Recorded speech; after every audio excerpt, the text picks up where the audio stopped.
My name is Shannon. I have been working in the adoption industry for 12, 13 years. I kind of stumbled into it. I originally was pursuing child welfare and found out that adoption was a very fulfilling part of the child welfare system. And so I have loved it since that time, and I've had a lot of other roles in social work field, but this is kind of where my passion lies. It's what I love the best. Openness in adoption has evolved for a couple of reasons, primarily because as research moves forward, we find out lots more information about what benefits people in the adoption triad, the adult adoptees, child adoptees as well, and birth parents, adopted parents. And so as we find out that information, it shows that having more answers tends to help people to feel like they have information and connection.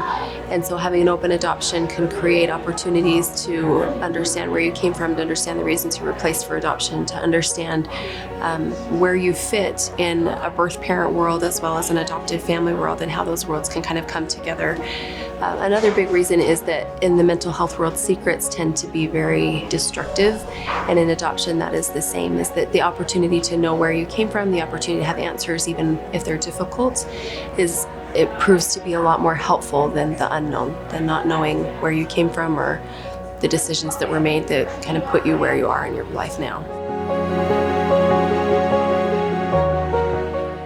So positive adoption language talks about placing a child for adoption versus giving up a child for adoption. If you think about the emotion that goes into those words, that's a big part of why the adoption language is the way that it is that when you think about placing, that identifies an intention, that you made decisions that helped you to get to, what you ended up deciding for this child, versus something just kind of occurring, right? We give up toys, we give up opportunities, we give up cruises, but those are things, and a child is not a thing. And so it's a very intentional decision, and placing reflects that this was an intentional decision made from a place of thought and love and concern about this child.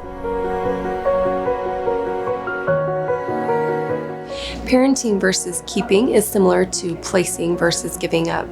Again, you think of the emotion behind that. When you give something up, it tends to have a very negative connotation, and often, again, it's related to things, not to people. We don't usually give up people.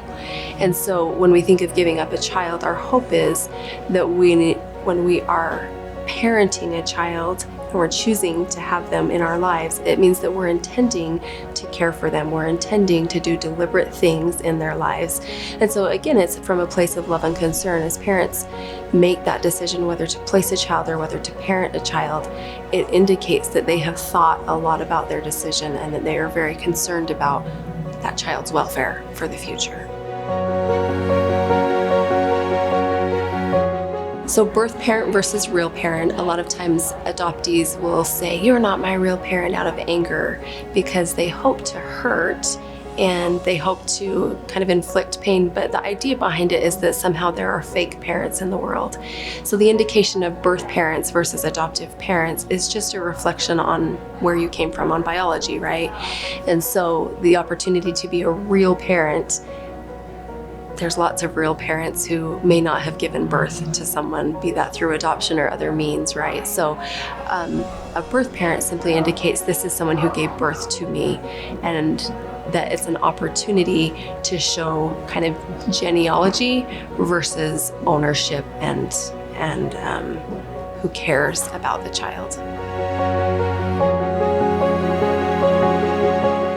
Children who were adopted, they tend to thrive because of the stability that was provided for them from the beginning of their life. And so I observed children who are adopted who have relatively easy lives, kind of seamless, right? Just like children who are in biological families.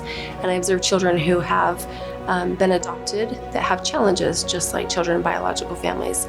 As they come into my office, what I notice most is that they have typically a very strong attachment to their adoptive parents, and that those parents are willing to do anything that's needed for that child. They go to great lengths to make sure that they're cared for, that they feel loved, that they help them work through any challenges that they might face. And I see the children thrive because of the stability that was provided, the safety, the security from a really young age, where they're able to recognize that they're loved and wanted even with questions that come from adoption.